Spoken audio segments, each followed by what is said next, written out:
right. Today we have from Nashville, Tennessee, coming off the release of his new music video, Major League, which hit number 4 on the Vivo Hip Hop playlist. We've got VONEX, Yeah, aka the dopest nobody. How's it going? How are you doing? And how's the feedback been on man. Major League What's since the up? What's release? up? Man, I'm telling you, first of all, how you doing? I'm doing good too. But the release, man, the feedback it went crazy, bro. Like once I got just from my peers, man, like was amazing, man. Like they thought it was a fucking movie. Like they was like, bro, it's like it looked like a movie, the look and everything, man. The sound, everything was just positive. I don't think I got like one negative comment on. So you know what Nice, I'm that's saying? good to hear. Good to hear. So we're gonna get back to Major League Just push in a it out minute, to but let's go back to the beginning. So you were born in Nashville, Music City. what's up. Nashville is popular for being a music hub, and it's certainly true. But it's certainly true for other genres. But for hip hop, you don't really see too many artists come out of Nashville. Do you have any reason or Nah, any idea why? I mean, I'm like I see it, man. It's so oversaturated with the country music scene is that you wouldn't even think that it's in Nashville, Tennessee. But like it's like when you go to Miami, you know that they got the bridge. Like when you go to South Beach and then you got the regular Miami, man, it's like if you go over to like it's the bridges, like different areas in the area, man, where hip hop exists. And it's like the culture is pretty big down here, but the country music is so strong. Like the machine is so strong down here for country music that it'll never really be like a big place for hip hop. But like we got a lot of talented artists down here that can actually make it out, man. It's just the push and you know what I'm saying, getting to the right people and everything. But right now, man, it's just like the only person that we had that really did it to do it on a major level was Young Buck. You know what I'm saying? And, and he was with 50 Cent. He had to go get it, you know what I'm saying? And then he brought it back, but it still didn't do what it needed to do for the culture because, you know, everybody like got this quote unquote hate status that they say everybody hates, but I'm like, that's everywhere in every city, every state. But it's just like, we just like Memphis is known for blues, Nashville is known for country music, you know what I'm saying? But it's a lot of talented artists in Memphis that made it out, you know what I'm saying? So that shit go hand in hand, man. Oh yeah, Memphis is definitely on the rise. Especially you got like Yo Gotti and Young Yeah. Dolph and everything they're doing. And it's crazy, man. Like, I remember, like, I'm gonna tell you a short story, man. Like, I remember when I first heard Young Dolph, man. Like, I was like, who is this dude? You know what I'm saying? Like, it was like 2013. Like when I first heard him, he dropped this mixtape called South Memphis Kingpin.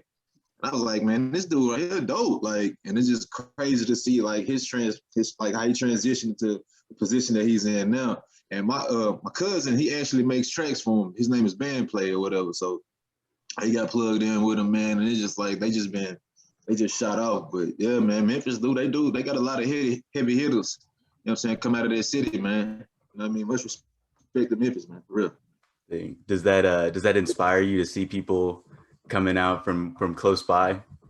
Oh, cool. Why wouldn't it? Like it's like we so close. You know what I'm saying? It's like all we need is that, and it could just be one song. You know what I'm saying? Like one song. If everybody got behind one song, and boom, it'd be like a tornado effect.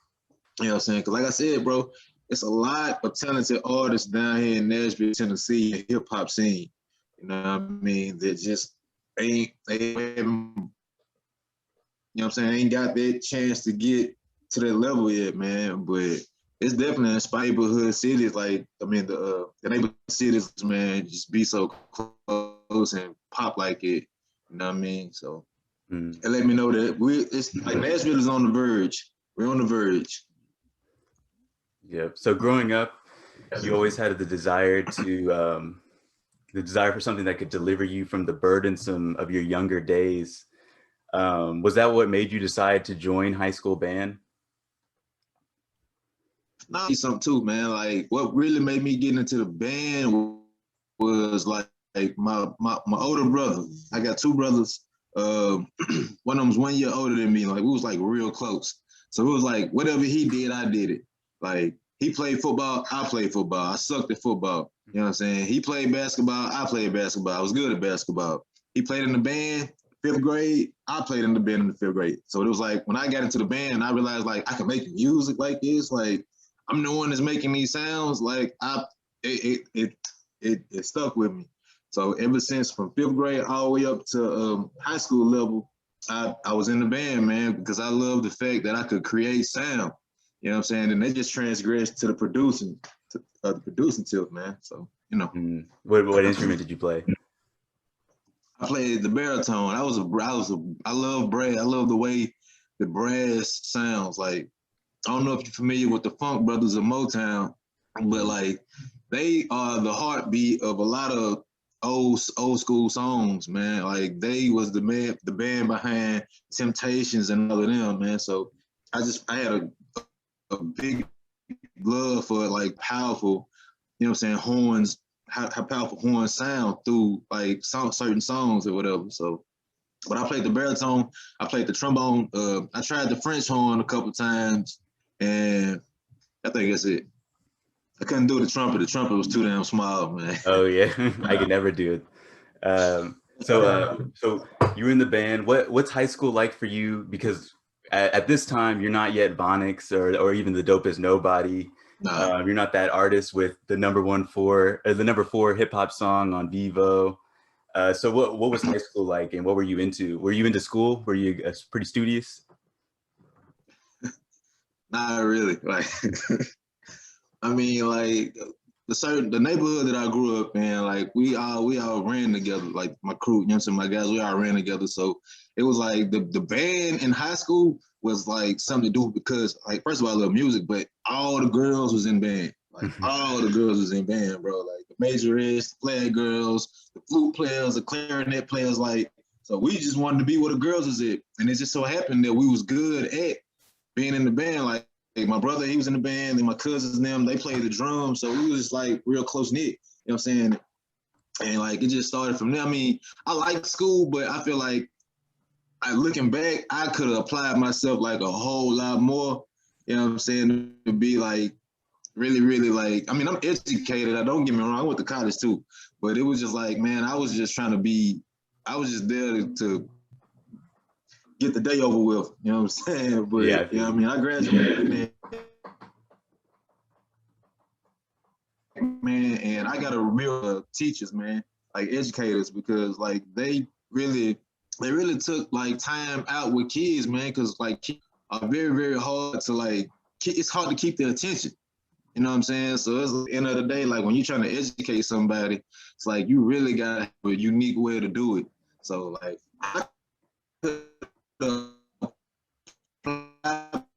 myself a little bit more, but at the same time, like I like school, but I like the others. Don't follow me for that, man. No, you're all good.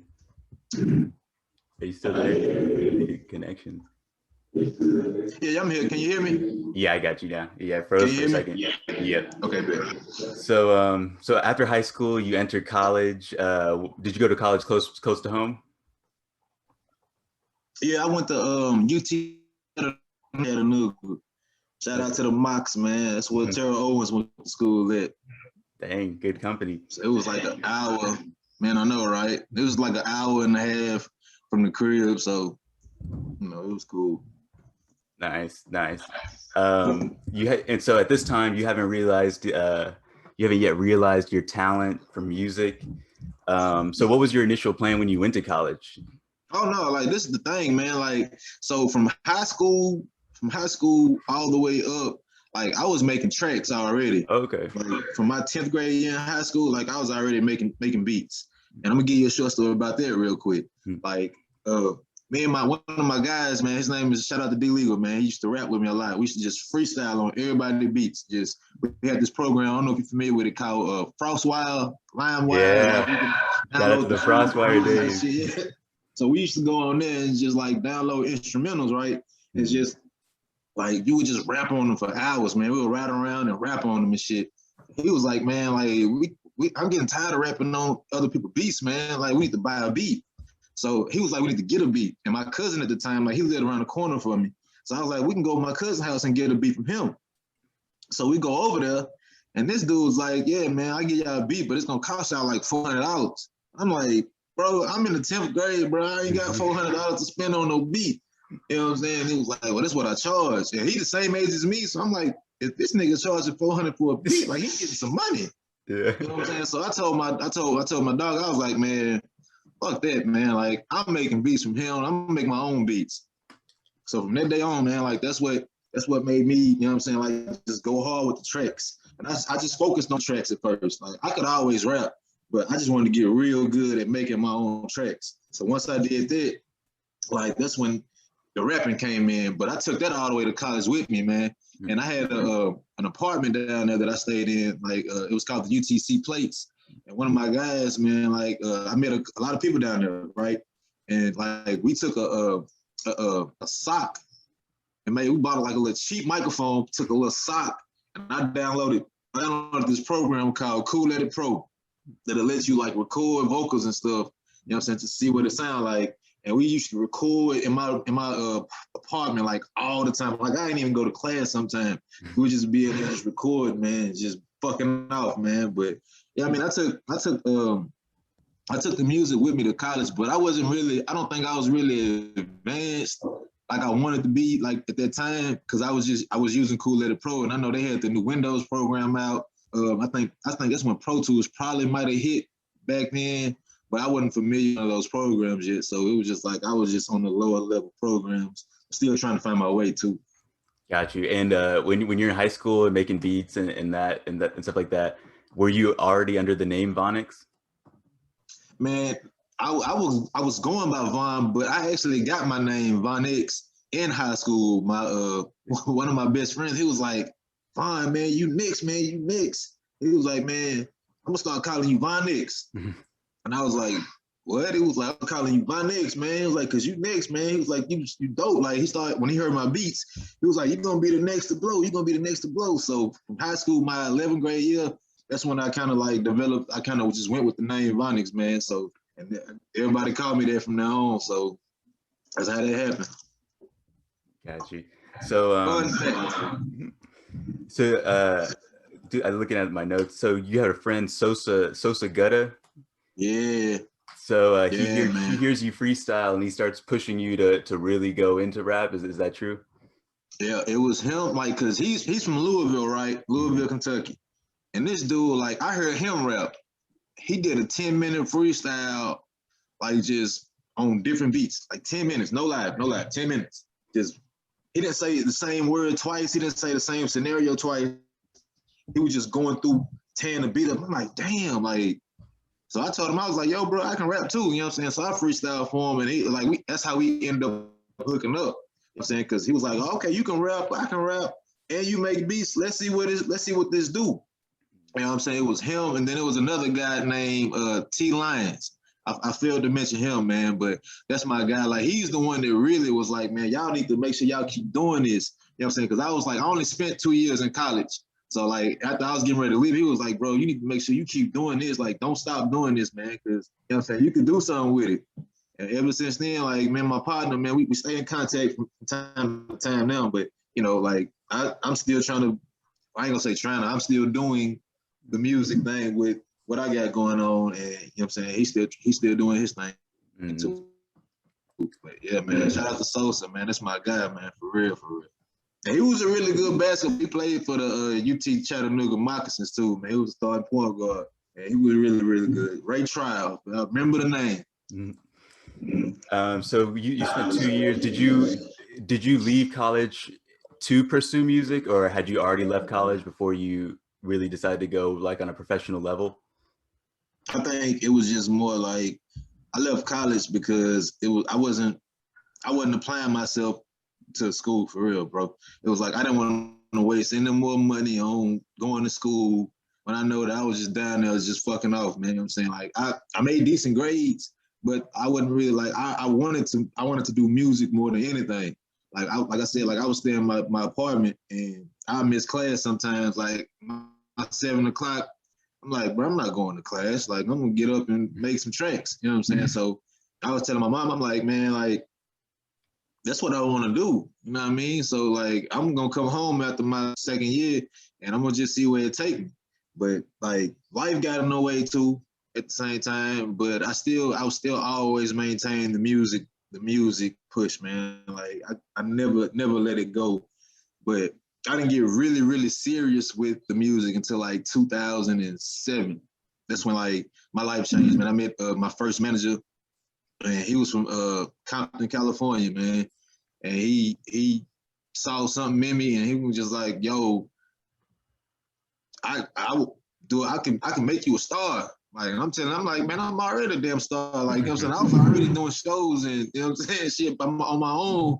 You know what I mean? I'm like, man, what you mean? Like, I'm already there. Like, he was like, no, man, like, I'm gonna help you, man. I'm gonna get behind you, man. I'm gonna push you, man. I'm gonna push you.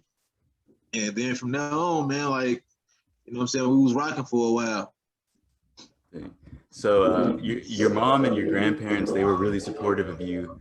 But what's that conversation like when you tell them like, hey, I'm gonna be a rapper? Well, my mama, man, like she is my number one fan. Like she didn't give a shit if I was wanting to be a zookeeper. Like she just wanted me to like for real, man. Like she supported me. She supports me on anything that I feel like I want to do. Like it doesn't matter. But like she knew that like I had the talent for it. So she was like, go for it. You know what I mean? Like go for it. Like what can I do to help? You know what I mean? Like, do you need me to pass out CDs? Like, what you need me to do? Like, she was always fully supportive of what I had going on. It wasn't like, you're not going to be a rapper. And I told her, I was like, I don't want to just be no rapper. So I want to corner the market. I want to do everything. Like, I want to make the beat. I want to write the song. Hell, if I got to sing the hook, I want to sing the hook. I want to record myself. I want to mix my shit. Like, I want to do all of it. And that's what I did. She was like, that's all we keep all the money, you know what I'm saying? Like, you know, we do it like that. But at the same time, like she never had any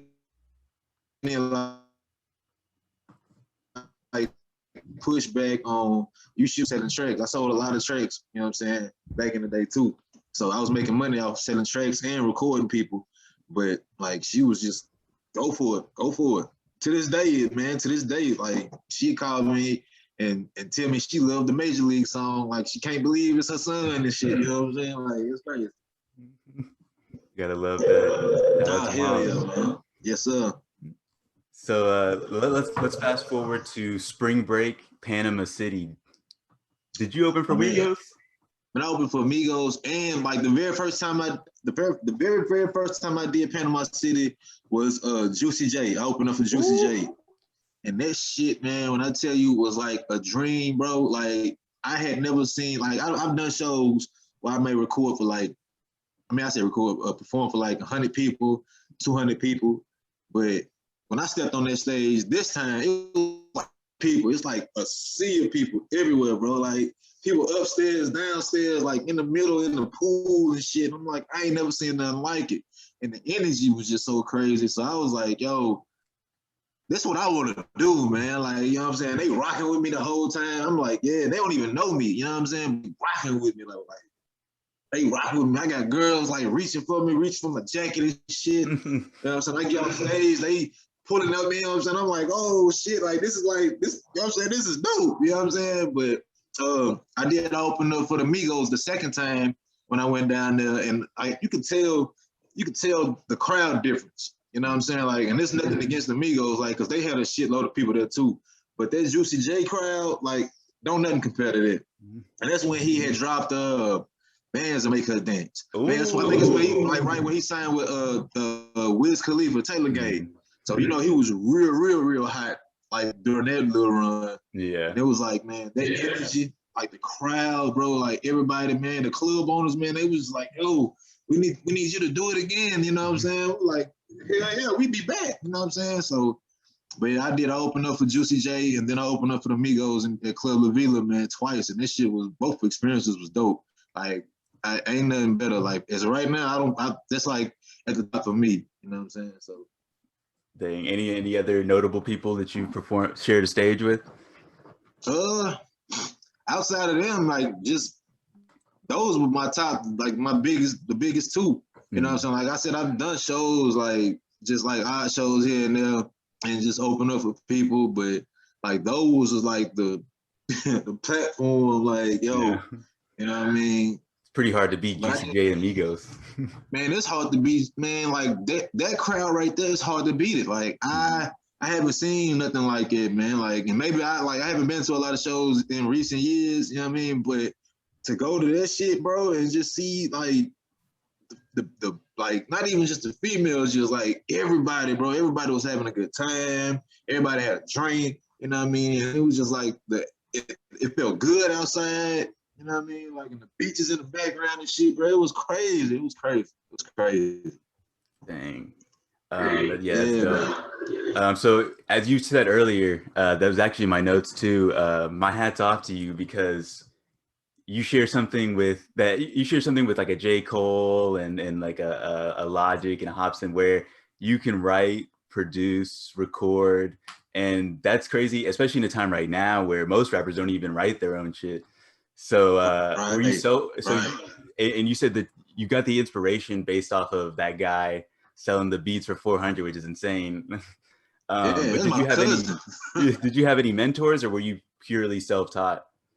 Man, I was self-taught. Everything, like everything I done, like I learned. I picked up tricks here and there, but like mainly, like it was like trial and error for me. You know what I'm saying? Like let me see what this button do. Let me see what this plug-in do. Let me just try this. You know what I'm saying? And then like eventually, like I just started like I built my own formula for it. You know what I mean? Like I can't sound like J. Cole or Young Thug them. I can just sound like me because that's the way that I built my whole formula. I built my formula on the way that I like to sound. You know what I'm saying? So I never experienced like somebody being like, hey, press this button right here and turn this up. No, you know what I'm saying? Like I read a few books. I ain't gonna lie, I read a few books on like recording audio and things and mixing and stuff. But at the end of this, best teacher is to actually get in the studio and just fuck shit up.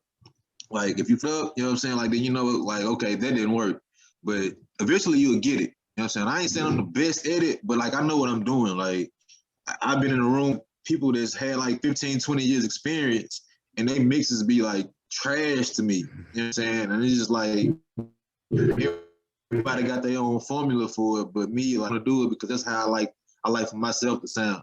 And when I record other people, because I do record people now, I work in the studio here and there. But like when I do record people, like I do like listen to like other songs. You know what I'm saying? Like that's how I get like references off of different like plugins, like reading delays and stuff. So I know how people want they self-recorded. But when it comes to like me recording myself, like it's down to a science. So, but everything was self-taught though. Thing. So do you have any influences? I know Nipsey's a big influence for you. Oh yeah, man, it's crazy, bro. Like I fuck with Nipsey, man. Like I hate that his time here was cut short. You know what I'm saying? Because he could have done a whole lot more for the hip hop culture and the hip hop community. And he was on the verge of something big, man. It's just like that's admirable. You know what I'm saying? It's like damn, to see him do it lets me know that damn I can do it too. So I really have no time to be bullshitting with something that don't matter. It ain't, you know what I'm saying, conducive to my life. You know what I'm saying? Like if it's not nothing that's gonna like help me be successful, then I don't want to be a part of it. But like to see him and see what he done, and he still raps, you know what I'm saying, and make music, like bro, that shit right there is admirable, man. But you gonna trip though. Like one of my biggest influence on music, bro, is Michael Jackson. I love Michael Jackson. Like that's my dude. But my favorite producer is Quincy Jones. Like people probably think that I like hip hop producers. I love hip hop producers, but Quincy Jones, dude, is a monster. Like his catalog is bigger than Dr. Dre's and whoever you want to name. Like he's there. So I want to touch that type of shit. You know what I'm saying? Like I want to be able to write symphonies for people and like work with the Frank Sinatras of the new generation and shit. Like he done that. You know what I'm saying? Yeah, like not only did he do that, yeah, like the Beatles, like he transcended Michael Jackson. Like if people don't know that, like Michael Jackson was stuck in the 70s, you know what I'm saying, like with his brothers. Quincy Jones came along and turned him into the man that everybody knows, you know what I'm saying? It was because of the beats. It was because of the production. The production made Michael Jackson step out of his shell and just blossom. So it's like, if I could do that for another artist or for myself, like, I'm winning, man. You know what I'm saying? So that's my biggest influences, like with the music. I like a lot of music. I love a lot of old school music, man, like the Temptations and the Dells and stuff like it. But my biggest influences was Michael Jackson, bro, and Quincy Jones. All right, now I don't want to take up too much of your time, so let's get into. Oh man, you good, man? I'm enjoying myself, man. I'm enjoying myself. It's good to hear. Yes, Let's sir. get into Major League. Okay. Major League, which to me, after listening to a lot of your catalog, is probably some of your most polished work yet. Yeah, it is. And in talking about the song, you said that self-awareness is a foundational requirement for success, which I couldn't agree more. Is that something that you've always believed, or did you pick up on that over the years? I mean, like if you are in this industry, right? Like, you will always know, like, self-preservation is a motherfucker, bro. Like, you always gotta make sure that oneself is aware of everything that's going on. So I try to like model my whole life around it. You know what I mean? Because in this, you only can go so far. You can only go so far that you can only go so far that you. How can I put this? If you are in your own way, then you won't. You know what I'm saying? You won't get there. But me personally, man, like, self-awareness, bro. That's you have to have it. You have to have that, bro. You know what I'm saying? Because people out here they gunning for you. You know what I'm saying? Like, especially like if you was to do something on a bigger scale, you know what I'm saying? So, you know what I mean? You got to make sure self-preservation is key. And the music video is really dope. If people haven't seen it, I'm gonna post it after the interview. But it takes place in New York City. And one thing I've always wondered is it weird when you're recording, like, when you're recording the video and you got all these pedestrians just walking by? Hey, look, I'm gonna give you a short story on this too. So this is the second taping of Major League, right? We did we did an original video in Nashville, Tennessee. Okay. But you know what I'm saying, we had a small hiccup with that filming. So with this one, like, it was more on a major scale because I'm from Nashville, but to go to another major city and to, like, walk the streets, like the major parts of the streets, like, I don't feel like nobody from my city has ever done it. You know what I mean? But I honestly, I enjoyed it. I enjoyed the reactions from the people, because, like, the people, man, they gonna tell you. They gonna, like, we had a loudspeaker playing, so they heard the song. You know what I'm saying? There's people like, man, this shit is dope, man. When it's coming out, you know what I'm saying? Like, it was crazy, and people won't take pictures with me and video. And I was like, dude, I was loving all of it. But, like, when I'm working, like, when I'm in work mode, like, I'm just focused. Like, when the cameraman say action, everything gets blocked out. You know what I'm saying? Because I'm trying to focus to make sure I get a good take. But after he say, all right, we good, then that's when I noticed everything around me. You know what I'm saying? Everybody was cool, man. Like, nobody was on no bullshit, like, trying to get in the way and jump in the scene and shit like that. It was real respectful. You know what I'm saying? Crazy because it's New York, and, you know, they notorious for being rude. Like, some people are, but they was, man, everybody, I'm talking about everybody was cool, bro. Like, everybody. And that shit right there was a great experience for me. Like, especially, like, I had shot a lot of footage too in Times Square. You know, Times Square was real mad busy.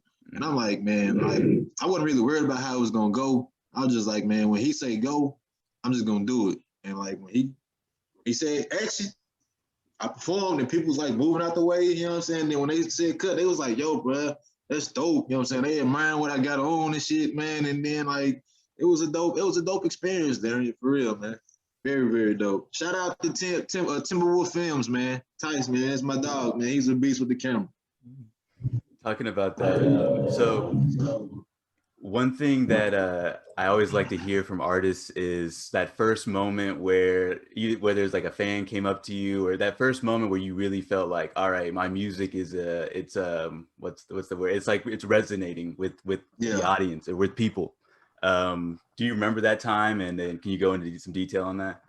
Man, I was in LA, right? And I was passing out my CDs. It was at All Stars. I think it was 2011 All Star, right? And I was passing out CDs, and I had gave this girl a CD. You know what I'm saying? And like when I came back to LA, like the next year, I saw her again, and she had that same CD, and she was like, "Can you please autograph this for me?" I'm like, "What?" And she was like, "Can you please autograph this for me?" She was like, "I done played this CD so much." She was like, I love your music." And she was like, "Can you just please autograph for me?" And I was like, damn, like I'm 500-600 miles away from where I live at, and it's somebody that want my autograph. You know what I'm saying? Like it ain't there's no better feeling, man. Like when people show you love that you don't know, like it's the best feeling in the world, because you're gonna like your family, you know what I'm saying? It's not expected, but you kind of like expect them to either tell you the truth or love it. You know what I'm saying? I always want people to tell me the truth. Like if it's trash, tell me it's trash. You know what I'm saying? That way I know what I need to do to fix the shit.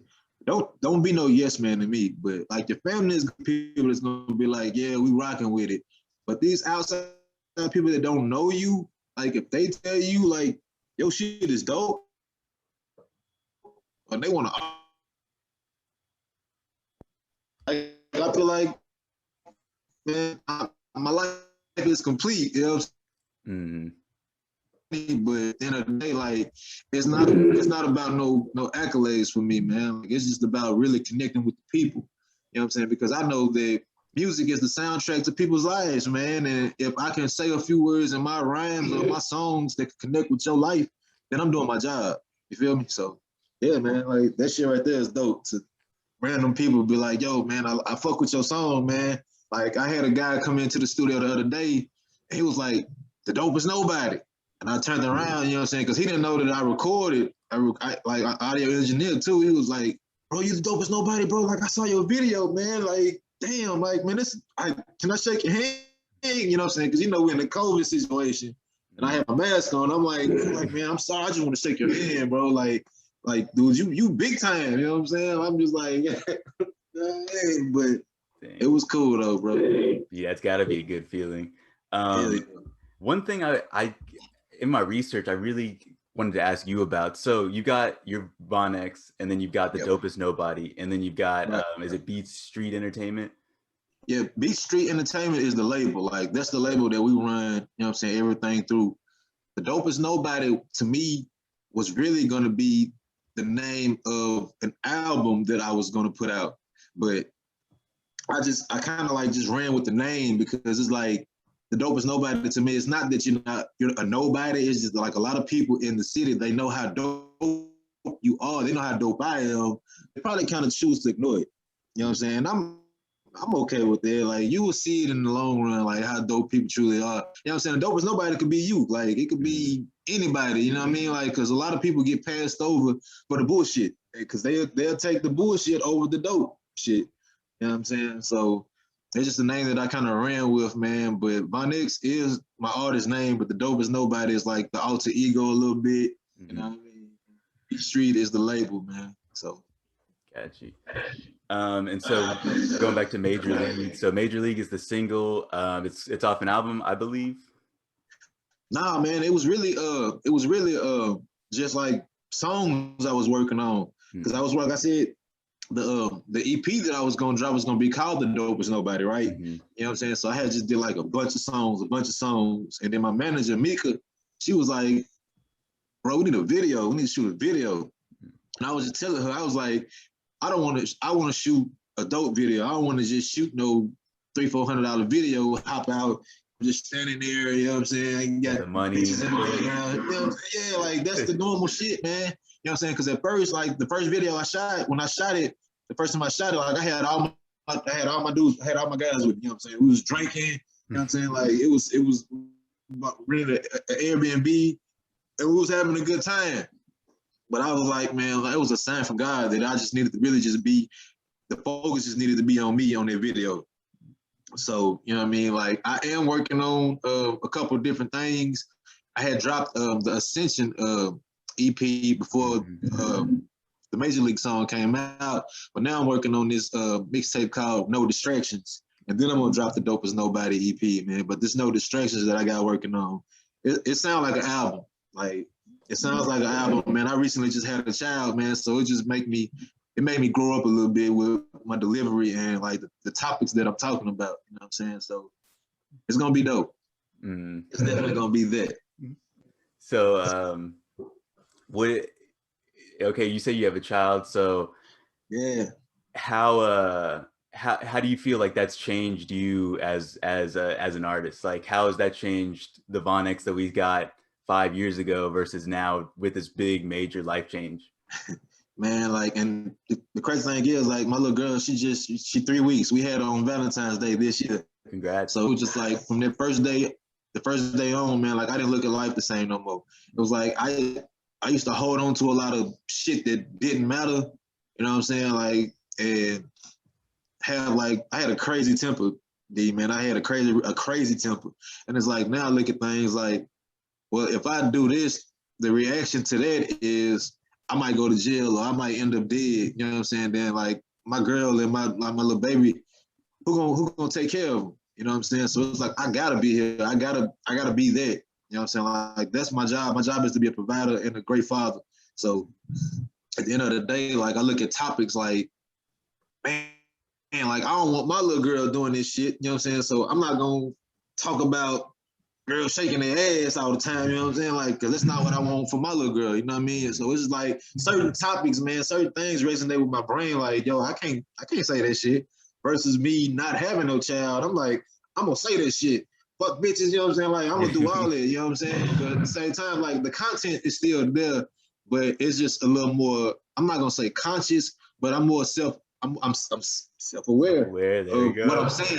You know what I'm saying? You know what I mean? Like I'm very aware of what I'm saying, and I always mean what I say. So if I say it, I mean it. If I say it, it happened. If I say it, I'm gonna do it. You know what I mean? So it's just like I needed that. I needed that growth. You know what I'm saying? So I could really like, and I've been like, you know, I was like before I had her, like it was like kind of almost I had writer's block. But like after I had up, I done made 15 songs. Like shit is coming. Shit is coming. So I'm just like, man, I needed that. So dang. Yeah. How has COVID kind of affected things for you, and has it slowed you down? I'm sure it has in some ways. Nah, not really. Like as far as like traveling and going to like different cities, like to promote, yeah. You know what I'm saying? Because like we can't really be around a whole lot of people right now. But as far as like me getting in the studio, working and making tracks and recording, like that, I'm in my house right now. I got a studio in my crib. So it's like I can't stop. You know what I mean? Like, so regardless of what goes on outside of the house, while I'm in here, I'm gonna work. You know what I'm saying? And when I step outside, I'm gonna find a way to work. You know what I mean? So I mean it like last year, it was a little difficult, but like you almost could tell that stuff is starting to speed up a little bit more now. So we're just gonna see what happens. But it really didn't like affect me to the point where I couldn't do shit. You know what I'm saying? So one question. So I don't know how much you keep up with like news and current events, but do you feel like, especially like I know like last year with like everything that happened after George Floyd, do you feel like an obligation as an artist, because you got ears on your music, and so people are listening to you and you have a voice? Do you feel an obligation to kind of speak on stuff like that? Of course. I mean, end of the day, like, and I don't want to play the race card, but like this shit is happening to black people. You know what I mean? Like I'm a black man. At the end of the day, like it's like I just wrote a song yesterday and I was like, shit, I might get killed for my complexion. You know what I'm saying? I'm going for the trifecta. Black, rich, and intelligent is a dangerous weapon. You know what I'm saying? And it is. You know what I'm saying? So I like it's more of a due diligence. I have to speak on it. You know what I mean? Because it could happen to me. It could happen to you. You know what I'm saying? Like I don't want people to look at us like, oh, we just niggas. You know what I'm saying? We just regular black dudes. Like, man, we all powerful. We powerful. This color of ours is powerful, and there's nothing to do with. I love my white people. I love them, but at the end of the day, like the culture for black power, man, like it needs to be heard. It needs to be shared around I'm saying, like, because we human. You know what I'm saying? We're not dogs, we're not animals. We are human beings, man. The way that they treat us, that they do to us, man, if a person heard a song and they hear me talk about it, they could connect with that.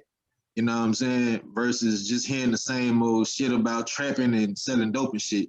Like, we have an obligation as artists and athletes and models, anybody with a platform, like, to speak on that. You know what I'm saying? So people be like, oh, like, I was watching Sports Center, it was like telling LeBron shut up and dribble and shit. I'm like, how you gonna tell this man that? And it's white kids that love this dude. You know what I'm saying? There's people around the world that love this dude. Like, how you gonna tell him to shut up and dribble? Yeah. You know what I'm saying? Like, how you gonna tell me to shut up and rhyme? Yeah, well, words are powerful. So yeah, I'm gonna rhyme all right. You know what I'm saying? And if I rhyme, it's gonna be about something that's going on in this world in a positive light. You know what I mean? Because there's so much negativity around this world, man, and in the communities, and we need that. We all need that, man. This George Floyd thing happened, man. It broke my heart, bro. Like, it did, because I couldn't believe that I was actually watching somebody get murdered on television. You know what I'm saying? Like, that's crazy. That's a good question too, man. I'm glad you brought that up. Oh yeah. So let me just say, and I hope I'm answering your questions, man, to a good standard, man. Oh no, you're perfect. Honestly, you're perfect on these. So I appreciate you. I appreciate you. Yeah. One thing I want to mention, I keep looking at it. Shout out to the Grizzlies. I love the Grizzlies. We need more Grizzlies love. I couldn't find my Titans hat, man. Like, I had my Titans hat. I got a Titans hat too, but you know, it's a Tennessee thing, baby. You feel me? So. No, yeah, I've been a fan of the Grizzlies since the Rudy Gay, Zach Randolph. Yeah, Rudy Gay, Tony Allen, Mark Mike Conley. Yeah, Mike Conley. Is he still with the Jazz? Yeah, he's with the Jazz still. Okay, cool. Yeah, yeah. The grind, Ja Morant down there. Grind. Hell yeah. Yeah, Ja's doing some big things. Yeah, so you got the mixtape coming. Why?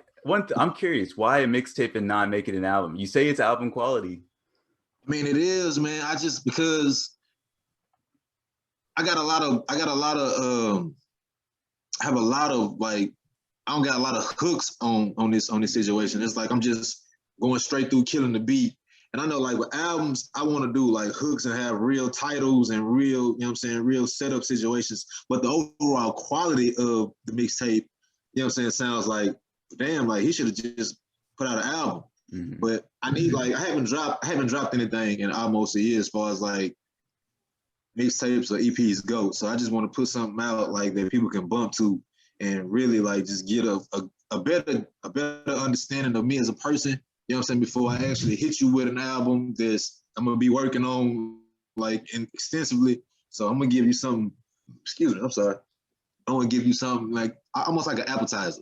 Mm-hmm. You know what I'm saying? Mm-hmm. But everything I do, I always want to do it like to album standards, because I don't want people to skip over anything. I want you to put it in and let it play, everything that I do. So that's how I attack every project that I do.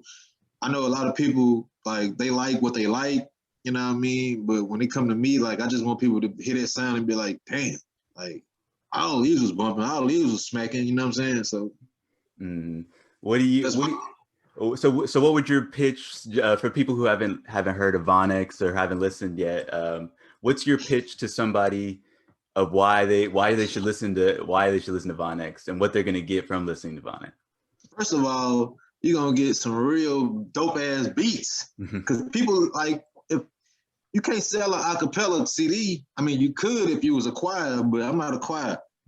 But, you know what I'm saying, people want to move, you know what I mean? Like, they want to be able to dance. Hell, they want to be able to do whatever they're doing in their car. I be seeing a lot of people driving, they just in the car in their own world. So, you know what I mean? Like, I pride myself on my tracks. So it's like, shit, you're going to hear the tracks first, and then you're going to hear the delivery. You know what I'm saying? Because I kind of got like a little, it's not a cocky flow, but it's a very confident flow. Yeah. And then, like, everything that I say, like, it makes sense. You know what I'm saying? Like, so if you want songs that make sense and make you move and probably make you dance, you might want to get out of the red light and do the red light challenge or something. Who knows? But you know what I'm saying? That's me. You know what I mean? Like the content that I give is the content that I believe and I stand on. You know what I'm saying? Like I'm not a gimmick, I'm not a gimmick artist. You know what I'm saying? And if it take me 30 years to get there, you know what I'm saying? Because I'm not a gimmick artist, then so be it. You know what I'm saying? I don't want people to be like, oh, he's a one-trick pony. Or he's in this one box and this is all he does. No, because I might sing on the next track and it's still gonna be banging. You feel me? So it's a collection of stuff. It's a collection of shit. You want a collection of dope shit? Holla at the dopest nobody. That's me. Y'all heard it. Y'all heard it from the man. All right, VONEX. It was great speaking with you. I appreciate you. Yes, man. I appreciate you, D, man. This is a dope interview, bro. For real, man. Thank you. Thank you. Thank you for your Yes, time. sir. Yes, sir. Man, do you have any final thoughts and let everybody know where they can find you, social media, music? No doubt. Make sure y'all follow me on Instagram at I am VONEX and at the dopest nobody. Facebook, VONEX B Street. YouTube, VONEX 10. SoundCloud, I am VONEX. Make sure y'all go check out that video, Major League. It's on Vivo right now, and it's dope and it's banging. And we have new music. The No Distractions mixtape is coming soon. I've been waiting patiently. Drop that shit, I've been waiting patiently. I appreciate you, bro. Fucked around and make it in the major league. When you're all the way up, that's called a major league. All this sauce on me with major league.